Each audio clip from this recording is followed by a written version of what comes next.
So good morning, good afternoon, good evening. Welcome to today's topDNS Best Practice webinar, Standards and Frameworks for Evidencing Abuse Online.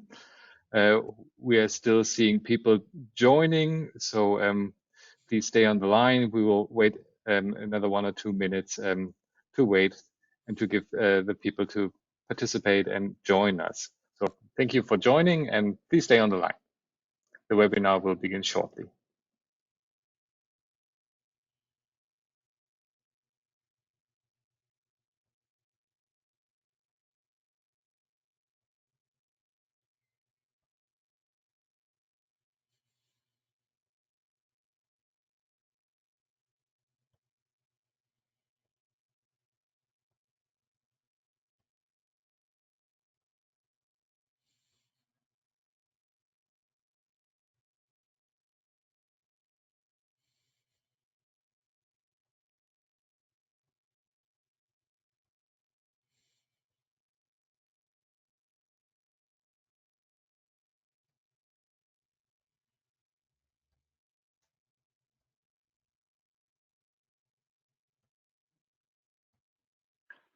So again, good morning, good afternoon, good evening.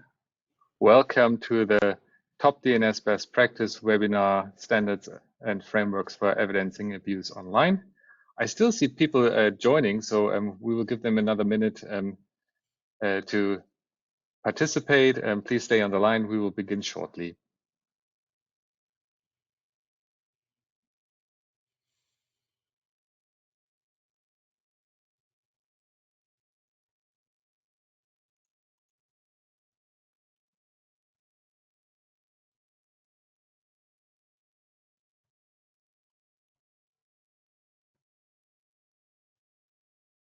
Okay, I think we are ready to start. So, good morning, good afternoon, good evening. Welcome to today's webinar, Best Practices of the topDNS Initiative, Standards and Frameworks for Evidencing Abuse Online. My name is Lars Steffen. I'm Director International at the ECO Association and your host today. And today, our speaker is Jeff Betzer. He's the CEO of CleanDNS and also a very active member of the topDNS Initiative. This is the part 2 of this best practice webinar series. Part 1 has taken place 1 month ago. That was about how to reduce abuse through quality, where Brian Sobolik from PIR and Theo Gertz from Real Time Register explained how the QPI program of PIR is helping to reduce malicious domain name registrations and how this is a benefit not only for the registry, but also for the registrar and the resellers behind them. And today, we would like to focus on standards and frameworks for evidencing abuse online. The next webinar of this series, part 3, will take place in August on Thursday, the 10th, where Theo Gertz from Real Time Register again will show us how to investigate online abuse with free tools. So pencil this, please, in your calendar. You can find the registration and also all further information about this on the ECO website. Also on the website, you can find further information about the topDNS initiative itself. So the members of the topDNS initiative are CentralNIC, CleanDNS. The newest additions to the group are InternetX and Ionos, IQ Global, LeaseWeb, NIC-AT, PIR, Real Time Register, and VeriSign. And if you're interested in participating in this group as well, please reach out to Jeff or to me, and we are always happy to help and to explain how you can be a part of topDNS ECO's initiative to fight DNS abuse. Before I hand over to Jeff, just going quickly through the housekeeping rules. So this webinar is being recorded. Of course, this recording will be available after the meeting. You are muted throughout the webinar. You can always ask questions. So on the dashboard on the right-hand side of your screen, you can also use the questions pod to ask questions to Jeff, and I will read them out.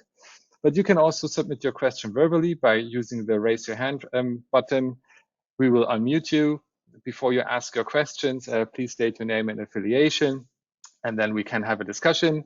And after the webinar, you will have the opportunity to participate in a short survey to provide feedback if this webinar has been helpful and giving us the opportunity to learn and also to improve our services. And with this, I would like to stop here and to hand over to Jeff. Jeff, the floor is yours. Thank you so much, Lars, and greetings from the East Coast of the United States, where I can tell you that being indoors with air conditioning is the better place to be, considering the outdoor heat. Thank you so much for attending, and I hope to spark some thought and maybe some consideration on this topic that will continue long after this seminar is over. As Lars said, I'm Jeff Bedzer, and I'm the CEO of CleanDNS. So let's get into the presentation. So does my policy need evidence, or does my evidence dictate the policy? What we're going to be talking about today is basically we have a topic that has agreement on what the policy should be toward resolving it. There's an agreement that things are changing and addressing certain types of online harms and abuses at the DNS level is the appropriate thing to do.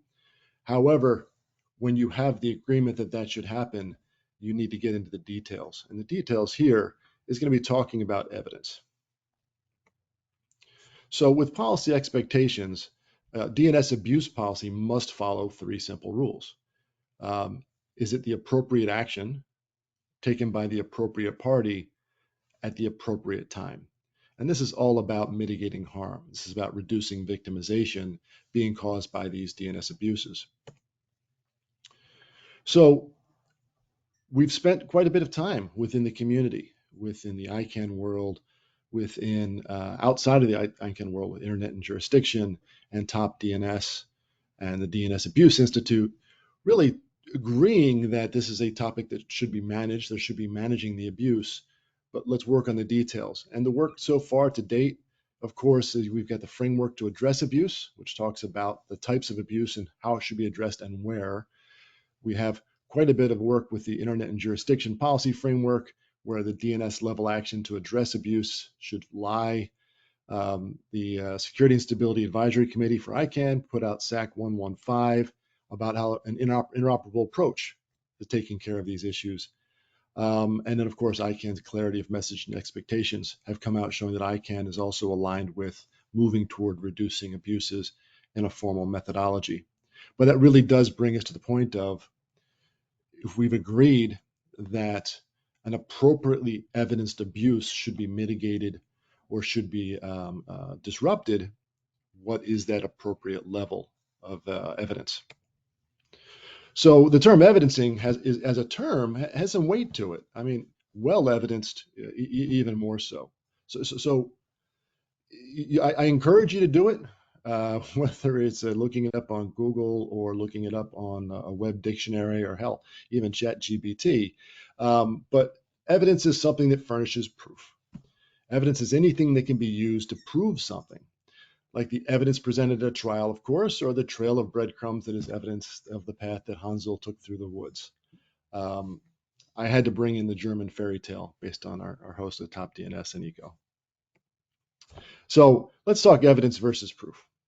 There's a difference, right? Proof requires evidence, but not all evidence constitutes proof. Proof is a fact that demonstrates something to be real or true. Evidence is information that may lead one to believe something to be true or real. When we're talking about DNS abuse, we're asking operators of the DNS to be the arbiter who's going to decide whether or not there's enough evidence, excuse me, for them to take action against the domain. So proof is difficult. Well evidenced is less difficult. So well evidenced is where there's enough proof that action can be taken. And to get there, of course, we get to the topic of today's presentation, which is we need standards and frameworks on evidencing DNS abuse so that at some point in the near future, hopefully, the DNS operator community can agree that these are the evidencing points that are the demonstration that this action has taken place and it's enough evidence to take action.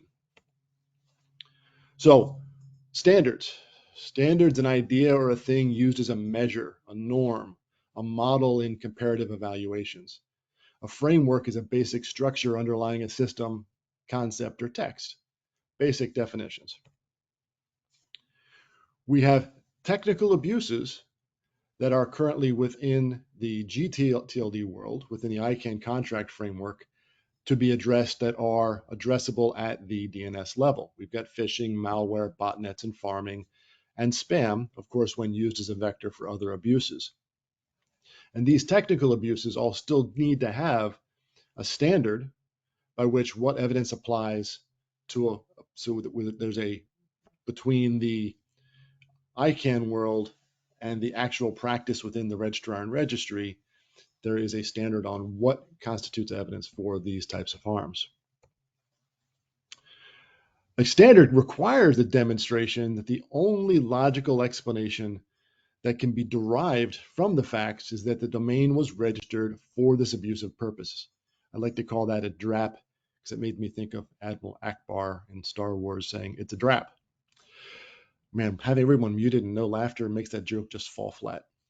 And that no other logical explanation can be inferred from the evidence. Thus, if the evidence package can demonstrate this standard, the policy can be enforced. So evidence packages, yes, is yet another topic here, right?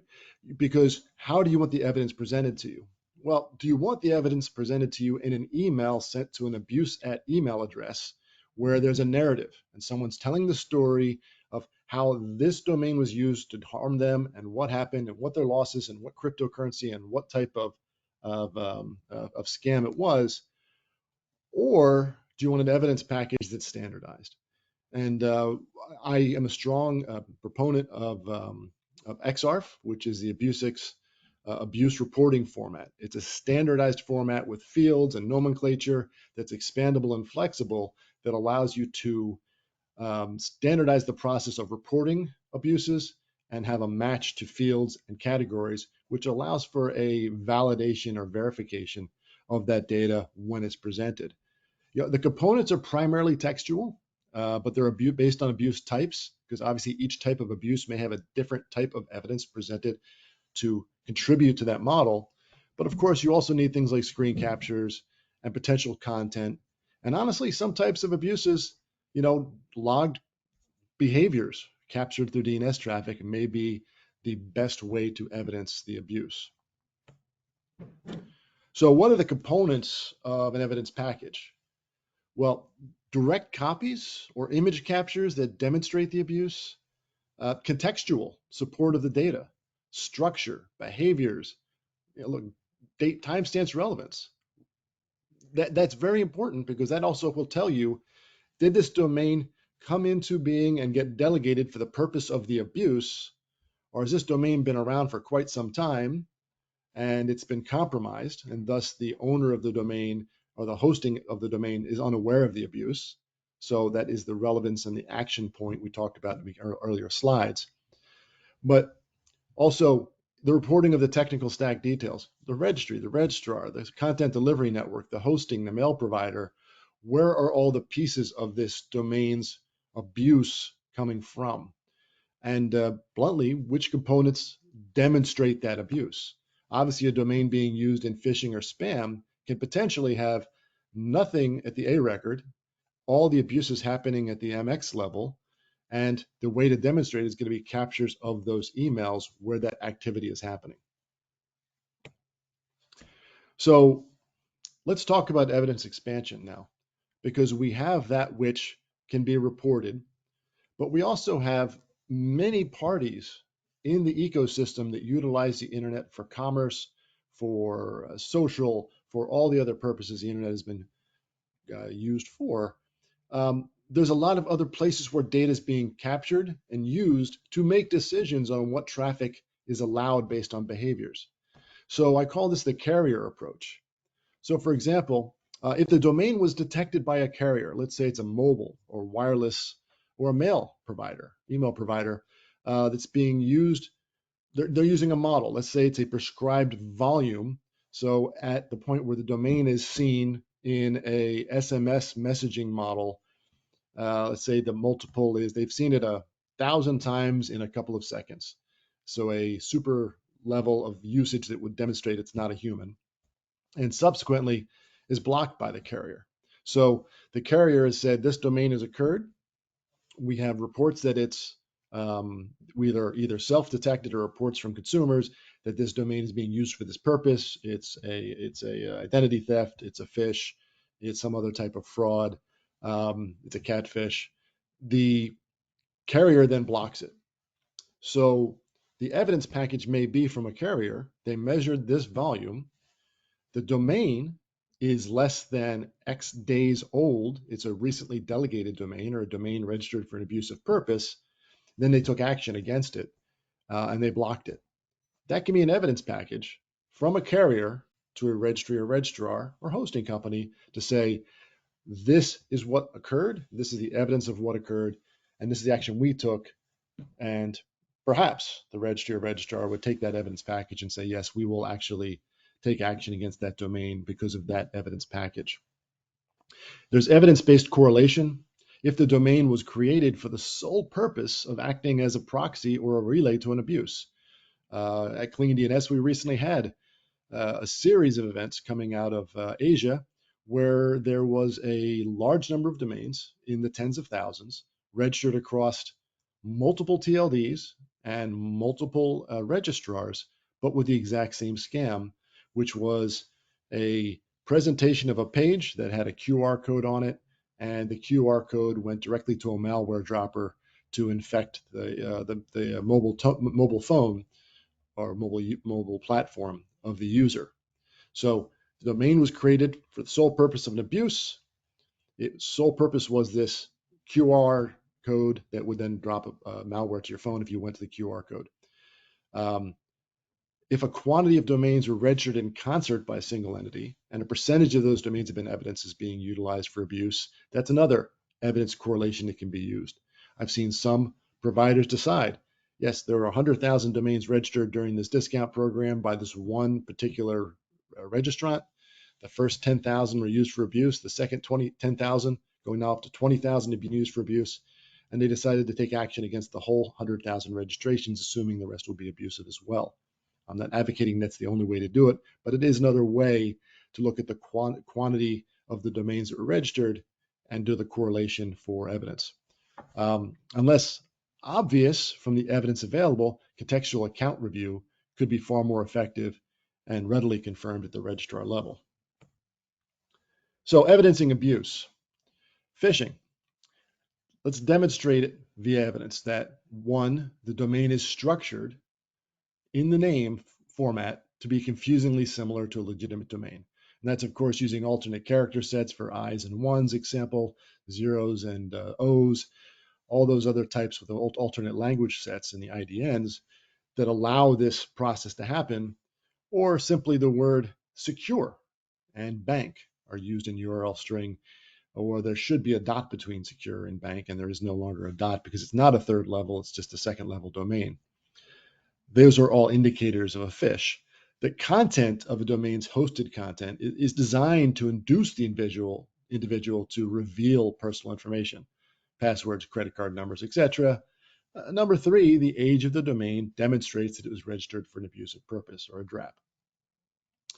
The evidence package can be relevant details of registration, hosting, age, the lore. What was the lore that got the target victim in? Was that lore a brand name, a gift card? Was it attempting to look like their bank, their e-commerce platform, what have you? And of course, a screen capture of data or a credential grab showing that that was what was attempted at the time that it was detected. Evidencing abuse for malware. Malware is a little tougher. I would hesitate to say, with the exception of maybe 5 registries and registrars, in-house malware expertise to decompile malware and determine what they're doing is not an expertise most registries and registrars have in-house. So to demonstrate via evidence that the domain is hosting files that will load files onto a victim system, that these files contain a payload to cause harm, ransomware, data compromise, etc., and a verified payload content by variant or campaign. Now, how can you get that? Well, there's multiple providers that do malware analysis, that have open APIs or even just graphic user interface websites that allow you to drop the URL link with the alleged malware into it, and they will do the analysis, what's called a sandbox detonation, to verify it. But that's an evidence package you can work with. A virus total or a CrowdStrike has validated this malware and told you the details. That's good enough for an evidence package in most cases. Botnets are tougher. It's a network of private computers infected with a malicious software and are controlled as a group without the owner's knowledge. So to send spam messages, to do other types of distributional harm, how should this be evidenced? And I'll leave that question unanswered because I don't have a good answer for how to evidence botnets yet. And I would love to see future work on that. But I kind of touched on this a bit before, but of course there's evidencing by volume. The total number of domains involved, the pattern determination, and the correlative data, cross provider, across the registries and registrars, just like that pattern I mentioned before with the malware downloader by QR code. The correlative data shows how big the scam was, that it was hitting multiple registries and multiple registrars with the exact same scam. And interesting enough, that was also a price independent one. There were domains that were on the cheap side per year in that scam, as well as some relatively expensive ones. And they were used unilaterally. So pattern alone is not enough. Evidence exists that it can demonstrate an abuse is occurring. You need evidence exists that the behavior has been identified and replicated across a statistically significant sample of the identified pattern. Just because the bad guy or bad gals or bad persons registered a bunch of domains that were 5 random numbers and 10 random letters .tld, and you find that there were several thousand in that pattern registered, doesn't mean simply that that pattern alone is enough to demonstrate there's abuse on all those domains. So what is statistically significant for any given case is really subjective and can be tempered by the impact or urgency of what the online harm is. So what other types of abuse can be addressed with this standard approach? So farming, I add here because fishing and farming are deceptively similar. But the primary difference between fishing and farming is basically that fishing is a external mechanism that brings you to the fish, whether it comes from SMS messaging, through email. Farming is when you think you're going one place with the browser and you end up somewhere else, and that's where the harm happens, to try and steal PII, to get account information to get you to log in. So farming is significantly underreported because farming is usually reported as fishing. There are several definitions out there as well that are difficult with farming because there are references to DNS cache poisoning being the methodology for farming, where in reality it's not the methodology that causes the farming, it's the harm at the other end, which is the gathering of PII or information to harm to victimize the consumer or the victim. Spamvertising is one where large volumes that are sometimes cloaked as standard spam, where it's actually, depending on where the person geophysically sits who clicks on the link, is the variant on what gets served back to them when they go to the browser session. And many times it just looks like standard spam to a lot of the consumers, but in the targeted group that they're targeting in a particular geo region or what other specificity they have, it's specifically targeted and there's a different result. And same thing for scamvertising. Spamming, of course, is SMS spam. We've got smishing, which of course is phishing by SMS message or text messaging. We have types of abuse like deceptively similar, where there are obvious correlations on the timing and the placement and the delivery and the age of the domain, but the harm is not clearly there yet, but the deceptively similar looks to be a pattern that can be approached. There's a large amount of charity fraud that comes out within hours or days of natural disasters. I think there could be a standard addressed for those. A charity fraud comes out and it says we are the Red Cross in this region and we're doing this type of money raising, and you look into the charity and the domain is 3 days old, but the certifications they claim to have as a charity take up to a year to apply for. Things like that can be standards in that evidence. Of course, you've got narcotic sales, which has been addressed. I won't go into too much details there because that is an illegality issue. But of course, there are crypto scams. And I lastly put on the standard of harms here, human trafficking. And you'd say, well, how is that an online harm? And my answer will come up in the next slides. So we've got scam via spam, where the delivery of the scam comes in through mass marketing spam, investment frauds, fake employment opportunities and job scams. There's been well documented cases of the fake job scams drawing in people into human trafficking and forced labor into scam centers, where they're being drawn in, basically enslaved persons, to then be forced to work in a scam center to bring in making more scams and to bring in more people to get more labor in. Fake job scams include, reshipping scams and false check scams. And many of the people doing this are people being human trafficked. So this entire industry of scams via spam is a harm in itself to victimization. A recent report that came out from the Better Business Bureau stated that fake job scams have cost the American victims $840,000 in the first quarter of 2023 alone, just based on the data that they have. And they have a limited data set that I've seen, and I can tell you that that number is likely significantly higher because that is reported losses, not actual losses that have been documented by people that didn't report it to the authorities or didn't report it to the Better Business Bureau. So as I mentioned, human trafficking, I'll go into some more detail here. Scams and fraud tied to human trafficking. The Philippine police rescued over 2,700 people who were working in various scam centers who've been drawn in by these job scam frauds by email. The frauds involving cryptocurrency accounted for $2.57 billion in the US alone in victim losses, roughly 5 times greater than the total losses of phishing victims. In Israel, seized over $1.7 million in cryptocurrency from the Iranian military and Hezbollah.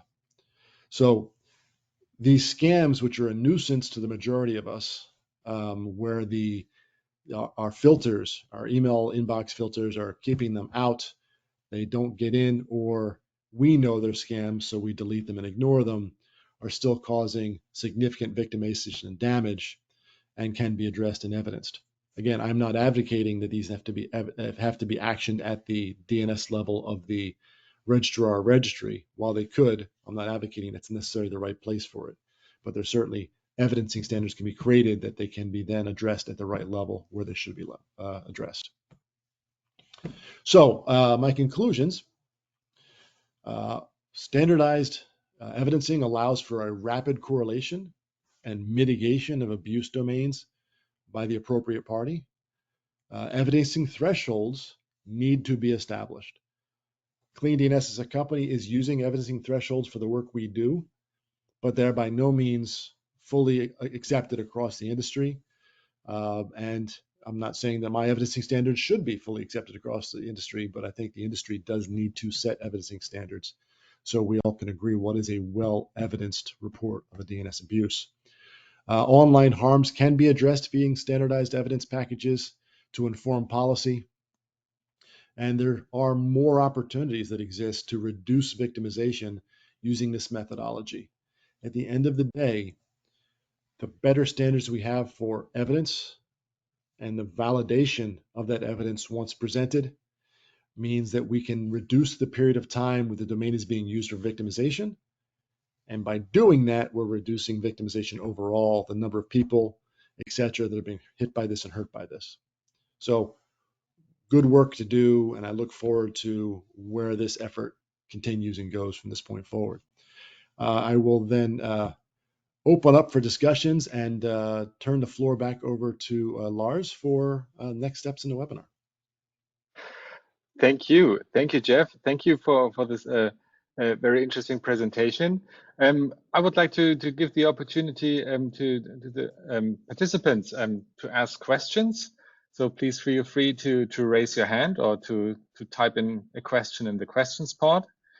And because we would like to hear if what Jeff just presented resonates with your view on the topic of abuse online and also DNS abuse, and how to handle this. So we would like to hear from you your thoughts on the presentation. So don't be shy, and please feel free to raise your hand or to type in your question or comment in the question part.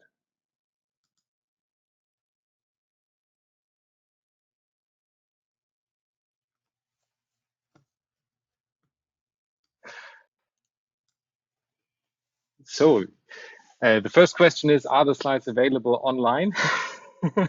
um, uh, uh, Jeff, if you are fine with that, we are happy to distribute the slides after the webinar to all participants. Certainly can be, yes. So this is also a very good practice, best practice of webinars, that we provide the material after the webinar. So yes, we can do this. Are there any other further questions?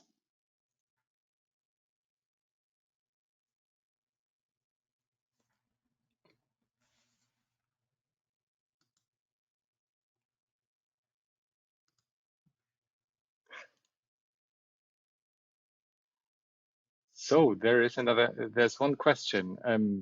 This is for you, Jeff. How do you feel about reports without evidence, but only with suspects of abuse? So, in that scenario, the domain has been reported with the type of abuse, but no evidence to the abuse. I think that's what they're indicating. How do I feel about them? Well, I'm not particularly thrilled about them, because they basically mean that an opportunity has been missed potentially to take out a potential DNS harm, because what we're required to do is go and try and evidence that domain now and see if we can replicate what the alleged actions were that made the abuse happen. And if that no longer exists, because it was temporal, they put the domain up, they did the abuse, they took it back down for a bit, and they're going to bring it back up again, or it was all in MX records. And so if they didn't capture the actual email traffic it themselves, we don't have the evidence. It's not as good as we'd like. Is it better than not getting the report? Certainly. But evidence packages really help quickly mitigate the abuses, where unevidenced reports can be a very low rate of action based on no evidence to act upon. Thank you. I think maybe it's also always a question of who the reporter actually is. Are we in a scenario that is inside the industry, B2B, for example? But we also know that you are working on the project that's called NetBeacon, which should provide more opportunity also for average users to send in abuse reports. And I guess the broader public is maybe not that familiar with how to put together a well evidenced and a well drafted abuse report. So also maybe from that perspective, there is still a lot of potential to educate about which types of abuse you can see out there, and how to identify them, and how to provide well evidence. So, but thank you for that question.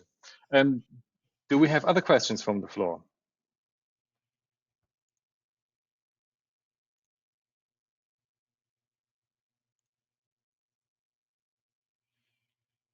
Well, I'll mention quickly, Lars, while we're waiting for another question, is that with NetBeacon, yeah. So CleanDNS has donated our technology to the DNS Abuse Institute for the purpose of NetBeacon, which is a common abuse reporting tool. Um, what it does is it basically assists somebody reporting an abuse through the evidencing process by you first select the type of abuse you're reporting and it gives you definitions and then it allows you to then go through the step of putting each piece of evidence in that's required to make it a well evidenced case before it's submitted.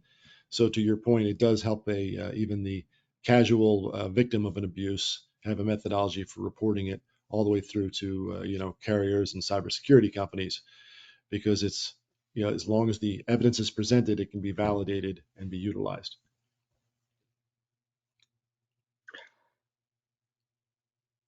And now we have the next question. How can we increase the incentives to report abuse in an evidence-based structure? I think NetBeacon already addresses one part of the question, but Sure. Incentivization is always key.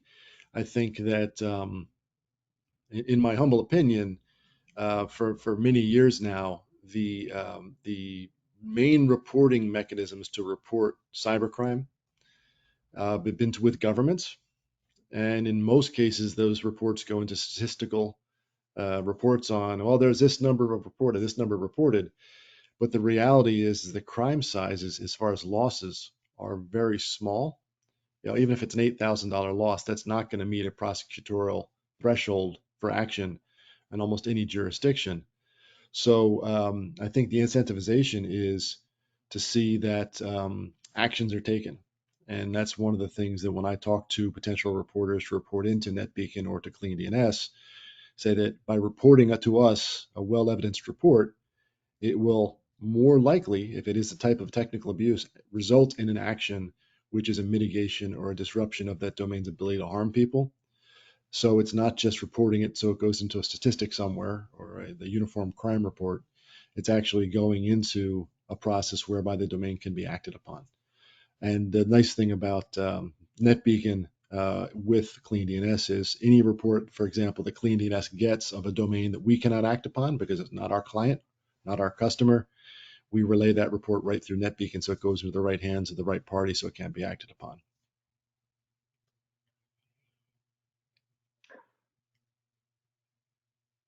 thank you. The next question is, DNS abuse can be costly for victims. Is there any progress to convincing enforcers that the potential punishments should be truly proportionate to the financial, never mind the others, loss incurred? So the loss, I'm not sure I follow the question entirely. Uh, to the victims, to the victim company, to the providers, to the criminal, where I'm not sure where that goes.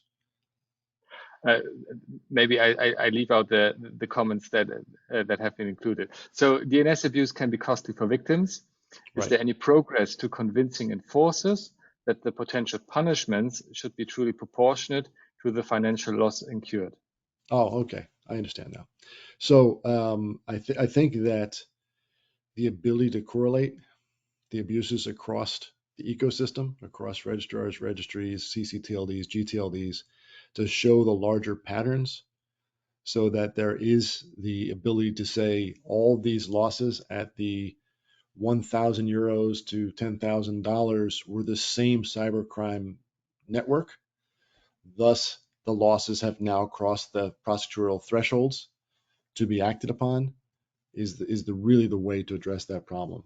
Because if we can then take that data set and use it to provide to law enforcement so that it is an ability to take that data and prosecute the bad guys, that's going to be the key because they're not going to have the resources to the courts or the law or the justice systems across the world to be prosecuting the I think it's $6 trillion anticipated by 2025 in cybercrime losses, but those losses are rarely passing six figures per incident. Most of those losses are in the four figures to five figures. We have to basically figure out how to correlate that data and present it as a prosecutable package across the world so those jurisdictions can actually take action upon cyber criminals. Thank you.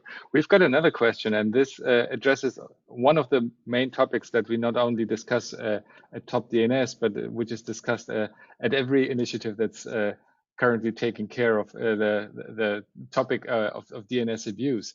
And it is, isn't reporting far too slow to prevent a significant number of users from getting harmed? So it depends on the methodology of reporting, and it depends on the methodology of receiving the reports at the infrastructure.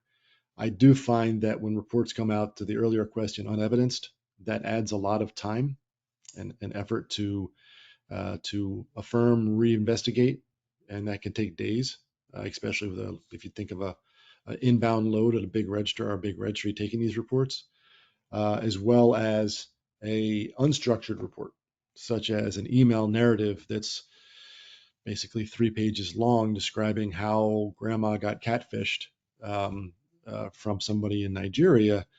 The details have to be pulled out, then they have to be cross-referenced and have to be evidenced. So I think that a well-evidenced report does allow for the mean time to drop. When CleanDNS first started doing the work we're doing, we saw the average time between report of an abuse and a takedown or mitigation of abuse being about 96 hours. And now the mean is 48 hours, with many of them coming down within hours. So, well-evidenced reports can allow for a much more rapid takedown and reduced victimization. Thank you. The next question is there a line to be drawn between abuse, harms, and brand infringement? It's not a hard line. I would say it's a very light gray line. And the reason I say that is the majority of lures used into online harms and DNS abuses, such as phishing and farming, are brands. They're using the name of the bank, the logo of the bank, the e-commerce platform's name, logo. They're using the social media platform, the tech company's logo. So the lures are brand infringement, but being drawn into, to use or draw someone into a technical abuse or a DNS abuse. So I don't think it's a hard line. I think it's a very soft line. But of course, surely, a domain that's set up to allege to sell a particular brand of luxury good, and then that luxury good delivered is a knockoff, but the site is pretending to be the real thing. I think that's a different level that potentially could have evidencing moved up into the model, but not necessarily to be acted upon at the DNS level, but maybe at the hosting or other levels. Thank you. So I don't see any further questions in the questions part, and I also don't see any other hands raised. So if you would like to ask a question, please take the opportunity now.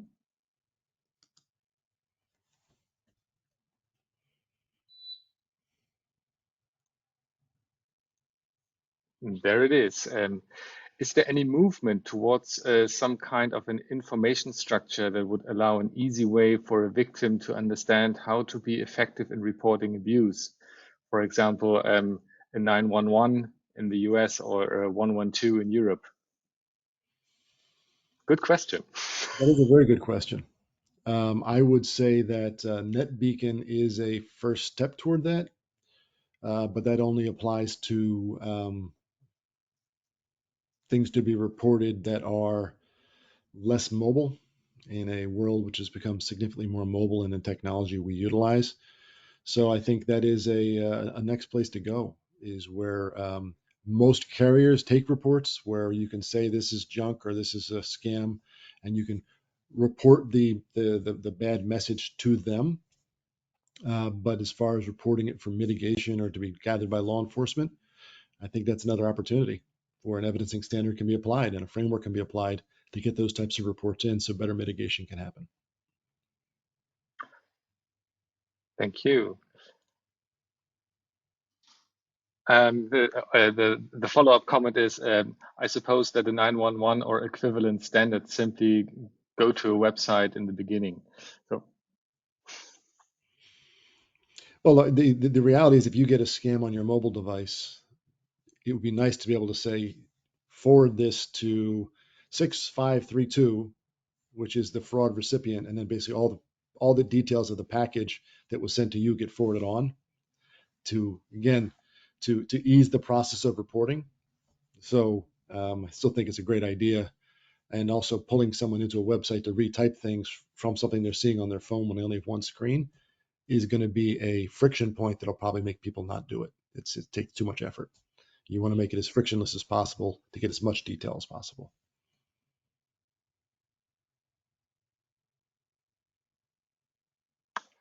Yes, and there's one comment from a participant that we can also take the opportunity right here, right now, to point out that next to the topDNS initiative, ECO is also running one of the tip lines of the InHope network.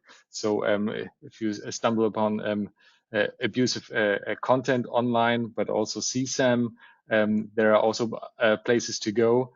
And ECO, for example, for CSAM also offers the opportunity to send in anonymous reports because this is lowering the barrier for people to report these types of very serious abuses. So thank you for pointing out. Yes, this is also another range and service that we can point out to. So thank you for this.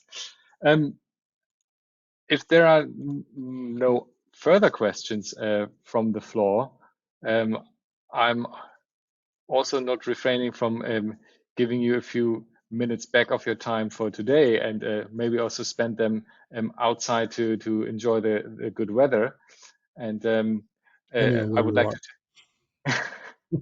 and I would like to take the opportunity again to invite you to the next webinar of this series that I mentioned in the very beginning. So part 3 of this topDNS best practice webinar series will take place on the 10th of August.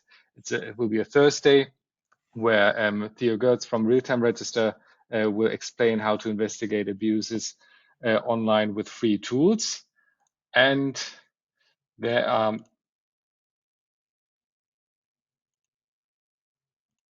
And there is somebody typing and asking for another moment.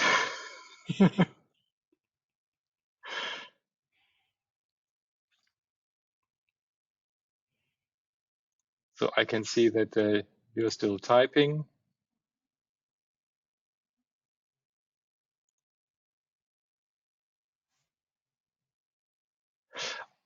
I've been asked to spell out child sexual abuse material instead of just saying CSAM. So also to a clarification at this end. So CSAM is about child sexual abuse material. So thank you also for this comment. You're welcome. Okay. If there are no other further questions, I would like to thank everybody for joining. Thank you for your participation. Thank you for your many questions. I think this was a great discussion. Jeff, thank you very much for your presentation. I think this was very interesting, very helpful, also to facilitate further discussions on this topic. And again, you're more than welcome, and we'll be very pleased to welcome you again on the 10th of August for the next topDNS best practice webinar. And with this, this meeting is adjourned. And thank you very much, everybody, for attending. And please participate in the survey, which will be shown right after the meeting. Thank you very much. Have a nice afternoon. Thank you. Cheers.